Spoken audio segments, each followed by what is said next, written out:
Well, good evening, ladies and gentlemen, boys and girls, fans of all ages. Welcome to historic Carroll Stadium, home of the St. Joseph Mustangs. On behalf of the management staff, we want to thank you for coming out to the ballpark tonight. We know there are other entertainment options for you to choose from, so we want to take time to thank you for being with us this evening. And now, ladies and gentlemen, let's meet tonight's starting lineups for our weekly matchup. First for the Carroll Merchants tonight, leading off going to be the center fielder for Fort Scott Community College, number 14, Hayden Oliver. Batting second, playing third base. From the University of Wisconsin, Quatside, number 9, Carter Story. Batting third, the right fielder. From Concordia, University, number 12, Alex Joker. Batting fourth, the designated hitter. From Concordia University, number 16, Jeff Watson. Batting fifth, the left fielder. From Iowa Central Community College, number 13, Jackson Brooks. Batting sixth, the playing first base. From the One-Man Community College, number 15, Maverick DeVoe. Batting seventh, and second. From Frontier Community College, number 2, Evan Martinez. Batting eighth, the second baseman.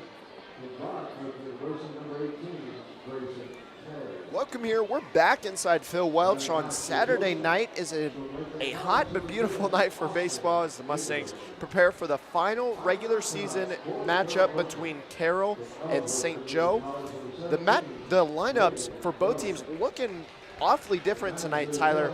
We've got a bunch of changes for the Mustangs. We'll get to those in just a second. Let's go ahead and start off, talk about the Carroll Merchants lineup and what changes they're taking us through tonight. Absolutely. We're seeing a couple of changes here, especially at the top of the lineup, where Carroll is not going to be playing Drew Owen, as he exited last night with an injury during trying to get a catch out in center field.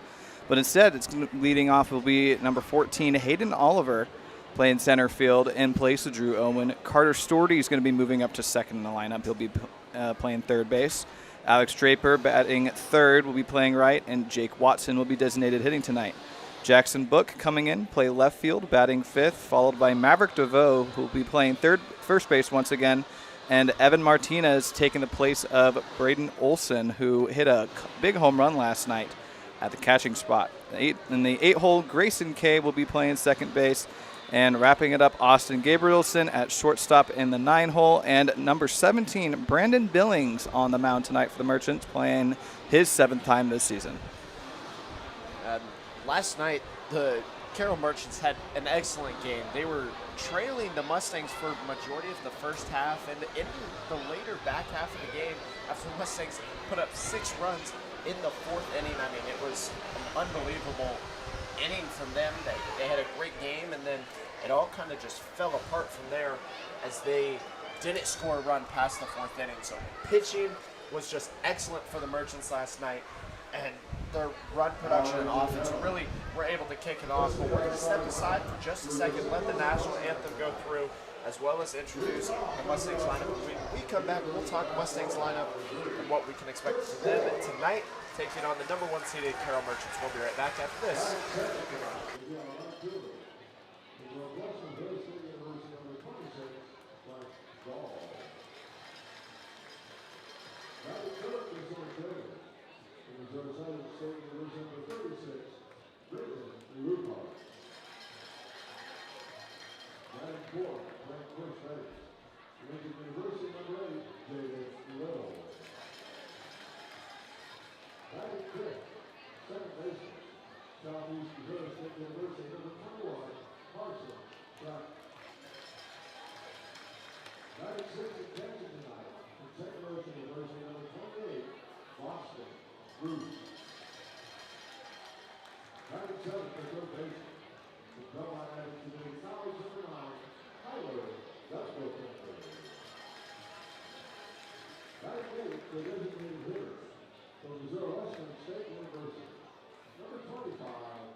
From Maple West Community College, number 22, Carter Dalton.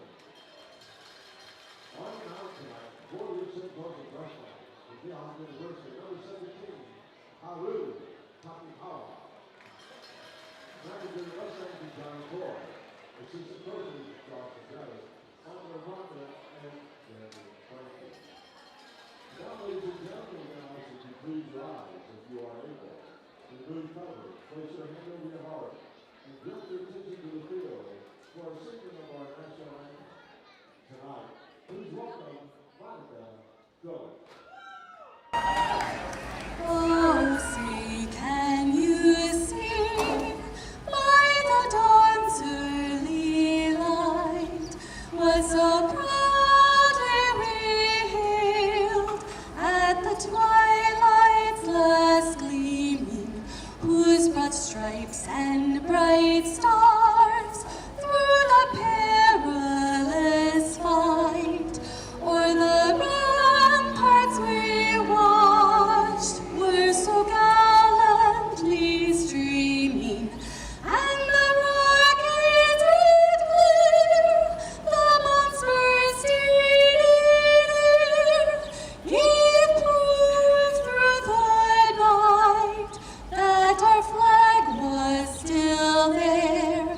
Oh, say does that star-spangled banner yet wave o'er the land of the brave and the home of the brave. Beautiful job, Monica. Thank you very much. The St. Joseph Mustangs going on.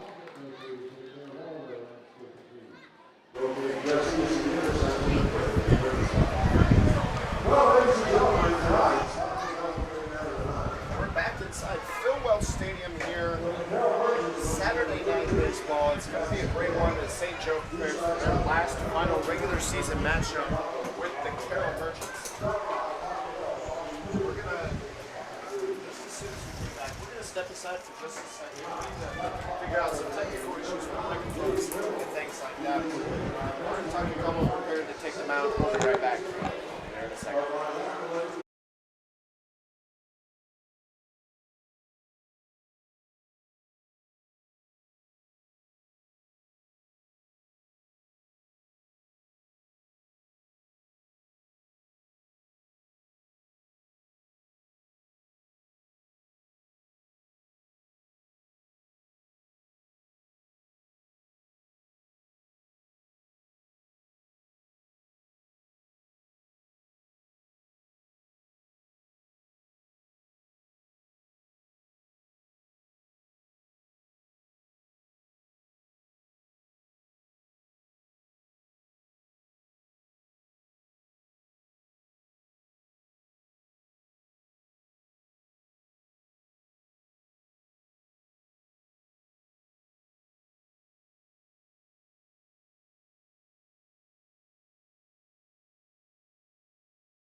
All right, so we got everything figured out. It's always fun dealing with technology, but where we left off, we're getting ready to, Mustangs have taken the field. So starting us off in the 1, 2, and 3 holes, batting for them, Chris Coy, Frank Gall, Braden Lukart behind them. Then in the 4, 5, and 6, Jaden Little, Carson Track, and Boston Bruce, rounding out the bottom of the lineup for the Mustangs, Gundelfinger, Winkler, and Belton. They'll be rounding it off. So the three of them, they've had an exceptional last couple games. But before we get to them here in the top of the first, we're going to go ahead and start it off with Carroll as Oliver, the center fielder, takes the first pitch from Haru Takikawa, who was just recently featured on KQ2 for setting his season high 10 strikeouts, as well as being from Japan, and they got him and Rio featured on there. They did a whole story about them, so go over, check it out on KQ2. Oliver swings on the 1-0, high fly ball into center field. Braden Lukart going over to get it. He makes a grab for out number 1, so the Mustangs getting on the board early. It's a great start for Haru Takakawa, who coming into today is playing his best baseball of his season. Last time we saw him was Saturday against Joplin, went 5 2/3, only allowing 2 runs and striking out 6 jailbirds. The start before, another one against Joplin, ended up going 6 innings of no run ball, set a season high with 10 strikeouts. Only one other pitcher has recorded 10 strikeouts in a game, the other one being Landon James, who we saw last night. Yeah, Haru Takakawa, a 27-7 strikeout to walk ratio. Unbelievable work from him. No home runs hit on him. ERA sitting at a 4.15, so really solid work from him so far this season, coming in here to play for the Mustangs. He's going to go ahead and deliver Storty the 1-0 count, and it's in there for strike 1. Storty moving on up from the 5-hole yesterday. He had a solid night, ended up going 1-4.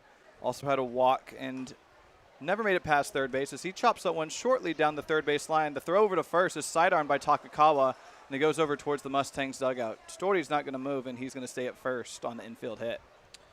A tough ball from Takakawa to get that one over to first. I mean, he was falling away from first, headed to the third base line. I mean, your infielders are normally going to be able to make that play. Gundelfinger over there at third, Coy at short. Those guys can do it, but you get your pitcher out there in that situation, it's tough for them. And last night, we were watching the Royals game, and Urseg made a similar error, bobbled it all over the place. So always got to be on the lookout for those. So Storty on first. Draper comes to the plate, watches one for strike 1. Nice off-speed pitch there for Takakawa, who's got a great curveball, also commands 3 different types of fastballs. A fat four-seamer, a sinker, and a cutter. See him mix through those. All of those have about a 5-mile-an-hour difference. Sinker a little too low and away, so that one won't fall. And Draper putting up a good battle here in the first against Takakawa. Last night's game, 3 hours and 45 minutes long. One of the, I believe, would be our longest one of the season. That one lined down the right field line. It'll find its way foul. Yes, last night, one of the longest games we've had all season. Mustangs, unfortunately, fell 9-11. Yep, unable to come up. They were just short. It ended up being a good game on both sides. Mustangs saw a big lead, but then Carroll kept chipping away throughout the rest of the game. And once they took the lead in the middle innings. Yeah, a big swing and a miss from Draper.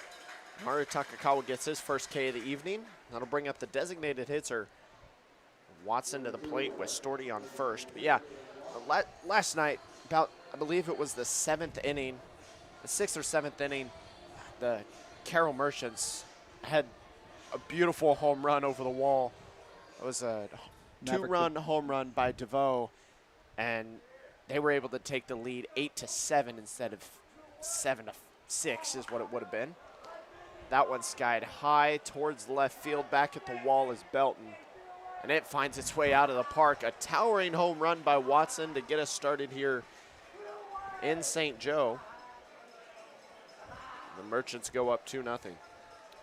2-run home run for Jake Watson. That's going to be his second home run of the season, and a big one that puts Merchants up 2-0 early here in the top of the first inning. Unfortunate there as Takakawa had reached 2 outs already and had yet to give up a home run all season, but Watson deposits that over the left field wall for the game's first runs to come across. Book, being the taco batter of the night, comes to the plate on a clean base. Watches that one. Swing and a miss for him.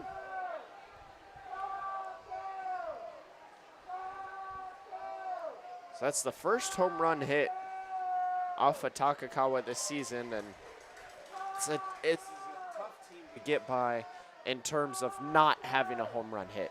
It really is.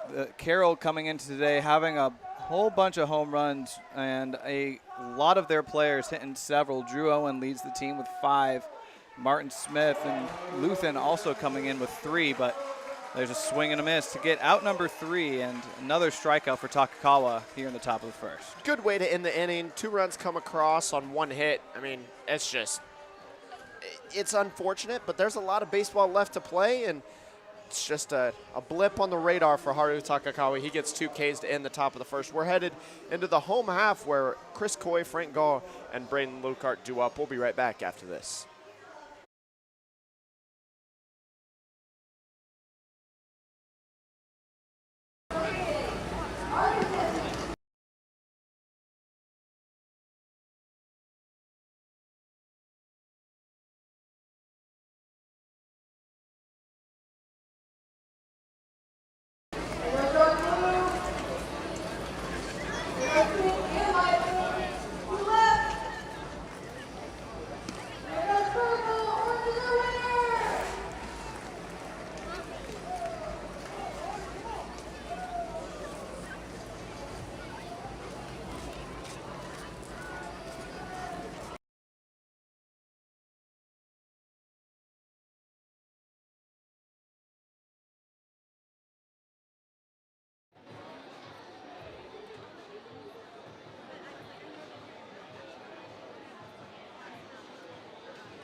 Don't forget, tonight you can get on those Mustang jerseys. Head on down to the tables located behind the Mustang flag. I'm sure it comes on that jersey. You must have it done by the 6th inning. Don't forget, buy those 50-50 raffle tickets. The young ladies premier soccer team raising some money. Yeah, I said it. Jump up and down. You got it. Plus one of those 50-50 raffle tickets. All right, leading it off. Here the ball the first will be our shortstop. Number 3, Chris Boy.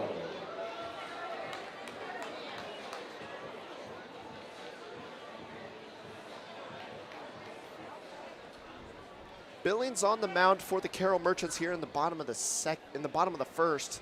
He looks to get it started against Chris Coy, who has been kind of off and on in the last couple games, but when he's able to make contact, he makes really good, solid contact. Chris Coy, one of the more productive batters on this team, batting a solid 286, slugging 407, 1 home run. He's got 12 RBIs, sits middle of the pack for the team, and he'll go down early on an 0-2 count. It's Brandon Billings on the mound, actually from the state of Utah, Lone Peak High School. I got to see him when they played the high school team that I call for out in Utah. That one crushed into left center field, but it'll fall. Looks like Oliver's there to make the grab.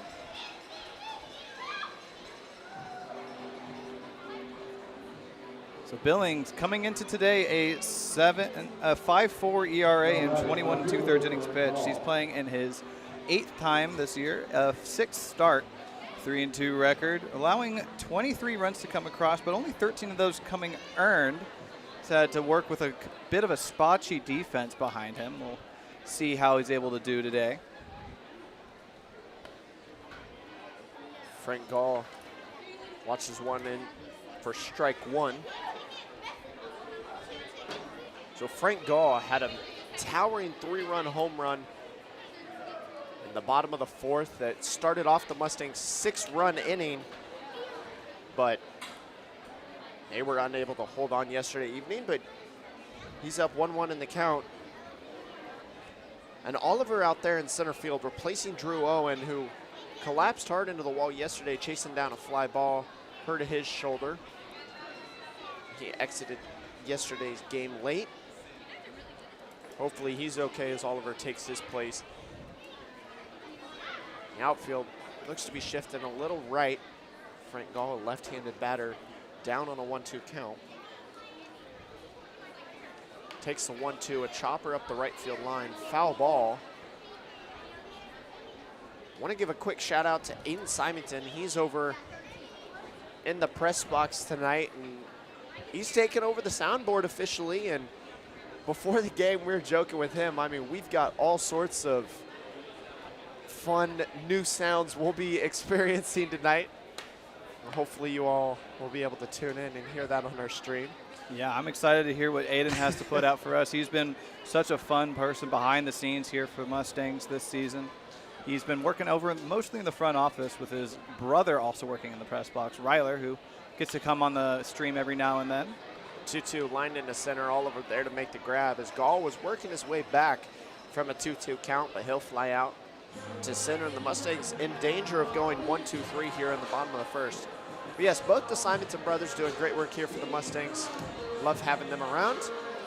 Ryler, man, he's a menace over there on the video board. He's got all sorts of fun things we'll see up there. So Braden Lukart comes to the plate.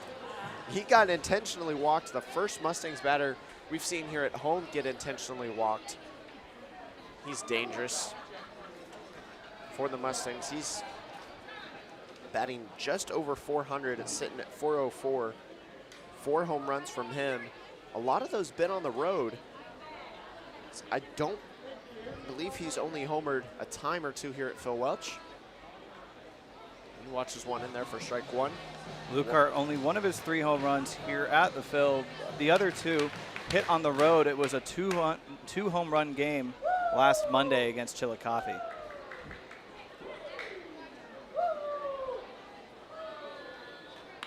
One swung on. Doesn't get through the second base side as Kay made a spinning, sliding catch. Braden Lukart's retired on a ground out. 4-3, and the Mustangs don't bring any across. They're down 2-0 here early on. My name is Gabe Porter. With me, Tyler Angerbauer. We're here having a great night tonight with you. Hopefully, stay tuned in with us. Give us a like, comment, subscribe, follow us. Help us greatly as we head into the top of the second.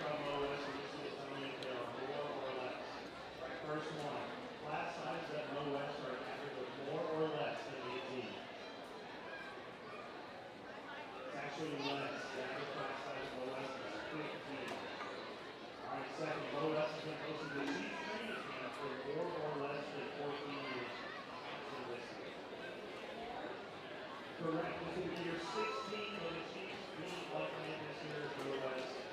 Question 3 is Low West position more or less than the 6th best in the state of Missouri? Correct. It is less. Low West position is 3rd best in Missouri. Average in-state undergraduate career is only $6,800.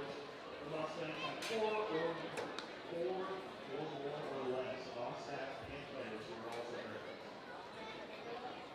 Correct, there are 4 players and 4 injuries are very good, so we're repping Low West out here with the Mustangs. And then here's a bonus question for you.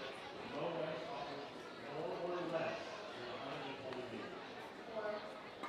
That's correct, and only got 1 wrong, so we're going to draw out some baseballs and t-shirts here. Make some noise if you like one for your baseball.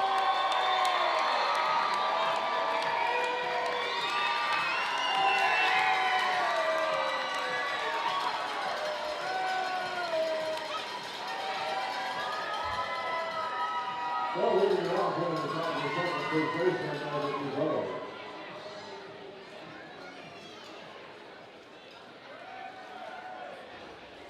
Haru Takakawa takes the mound here in the top of the second, starting us off. DeVoe comes to the plate.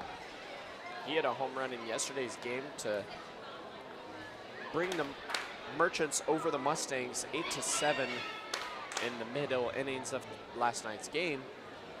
He comes to the mound and is already down 0-2 in the count as he fouls one off. Takakawa getting up early on DeVoe. DeVoe last night hitting one of 2 home runs by Merchant hitters. Other one by it was, I believe, Olson. So Takakawa delivers the 0-2, and it doesn't find the zone. It's low and on the inside corner for ball number 1. Takakawa, not many pitches from him so far tonight, but already 2 runs come across. Watson had a 2-run homer. DeVoe watches 1-2 outside and high for ball 2.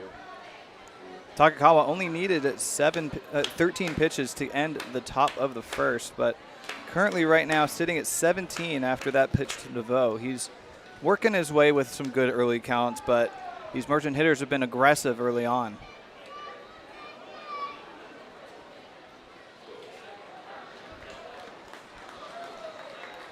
So DeVoe's retired after striking out. He'll go down swinging. That'll bring out Martinez.